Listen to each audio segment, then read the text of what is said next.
But we got to be aware of vague promises as well, because you will still be held accountable for. So I guess there was more than two parts. There were three parts to this, because as I was talking to a friend earlier, there was something that she said that made me remember another concept of making a promise to God. So my friend was worried.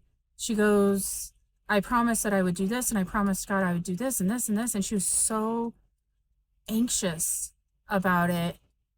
And I was sitting there, I'm like, but God's changing the course of your life. You kept your promise as long as it was applicable to your life, but now that he's changing the course, it's no longer applicable. And I realized in that moment, maybe I need to tell others about this too, because it could have done the same thing to them. So here I am telling another side and more details to this, okay? So you keep it to the best of your ability, but at any point, God may change the course of your life where you don't need to do it anymore. There is a scripture in the Bible, and it's one of the Old Testament laws about husbands and wives, but God put a spiritual aspect that we can use for it today to me when I read it. God considers himself our husband, that we are his bride. In many places in the Old Testament as well as the New Testament, we are the bride of Christ.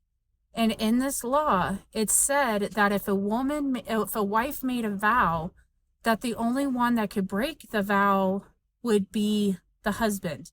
Now, the husband would still bear the penalty for breaking the vow and the wife would not. That's Jesus right there. So Jesus can change the course of your life. Jesus can break that vow, and he's already paid the penalty for it. When he died on that cross, he paid for all of it. So just know that when you make a vow to God, you keep it to the best of your ability, and you keep doing it until he says otherwise. You follow his spirit, you follow his guidance and his directions, you obey him until he moves you.